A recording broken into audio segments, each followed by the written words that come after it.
ആളുകളെ വളരെ കുറച്ചു പേർ ആളുകളിൽ വളരെ കുറച്ചു പേർ മാത്രമാണ് ഇത്തരത്തിലൊരു അപായ സൂചനയുണ്ടെന്ന് കണ്ട് അവിടെ നിന്നും മാറി താമസിച്ചത്. മറ്റുള്ളവർ അവിടെ തന്നെ കഴിയുകയായിരുന്നു.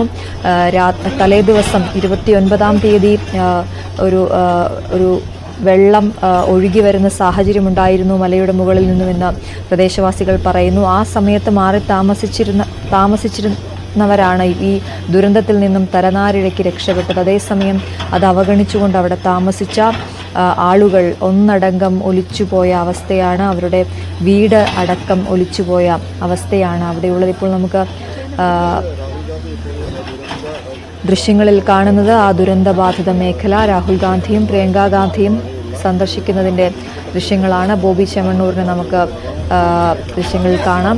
അല്പസമയം മുമ്പാണ് രാഹുലും പ്രിയങ്കയും അവിടേക്ക് എത്തിയത്.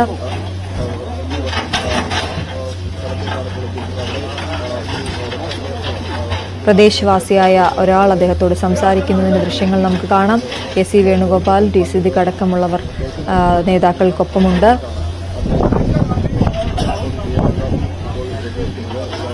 നാലാം ദിവസത്തിലേക്ക് കടക്കുമ്പോൾ 300-ൽ അധികം ആളുകളുടെ മരണം സ്ഥിരീകരിക്കുന്നു. കാണാതായവരുടെ എണ്ണം 200 എന്നുള്ളത് ആശങ്കപ്പെടുത്തുന്ന കണക്കായി മാറുന്നു. ഇനിയും ഇത്രയധികം ആളുകളെ കണ്ടെത്താനുണ്ടെന്ന് പറയുമ്പോൾ അവരെ ജീവനോടെ രക്ഷിക്കുക എന്നുള്ളത് പ്രതീക്ഷ മാത്രമായി മാറുന്ന സാഹചര്യമാണ്.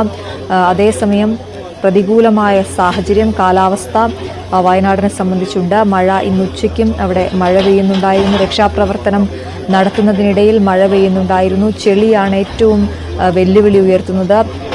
പലയിടത്തു നിന്നും വന്ന രക്ഷാപ്രവർത്തകർ, സന്നദ്ധ സംഘടനാ പ്രവർത്തകരൊക്കെ പറഞ്ഞതുപോലെ എവിടെയാണ് കിണറുള്ളത്, എവിടെയാണ് കമ്പും കല്ലും കമ്പിയുമൊക്കെ ഉള്ളത്, കോൺക്രീറ്റ് ഉള്ളത് എന്നൊക്കെ അറിയാതെ ചവിട്ടി നിൽക്കുന്നത് മൃതശരീരത്തിന് മുകളിലാണോ എന്നറിയാതെ നിൽക്കേണ്ടി വരുന്ന ഒരവസ്ഥയാണ്.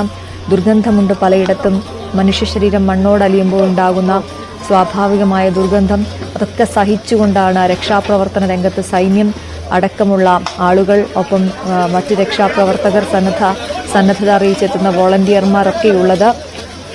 ഇപ്പോൾ രാഹുൽ ഗാന്ധിയും പ്രിയങ്ക ഗാന്ധിയും അവിടെ സന്ദർശനം നടത്തിയതിൻ്റെ ദൃശ്യങ്ങളാണ്. കനത്ത സുരക്ഷാ വലയം തീർത്താണ് അവരെ അങ്ങോട്ടേക്ക് കൊണ്ടുവന്നിട്ടുള്ളത്.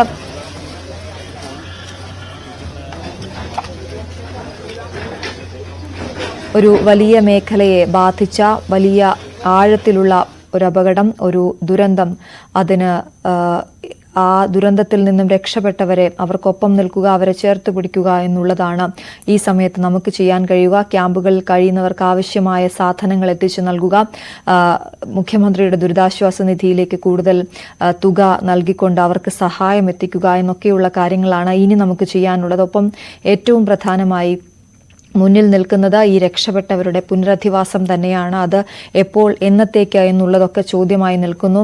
വാടക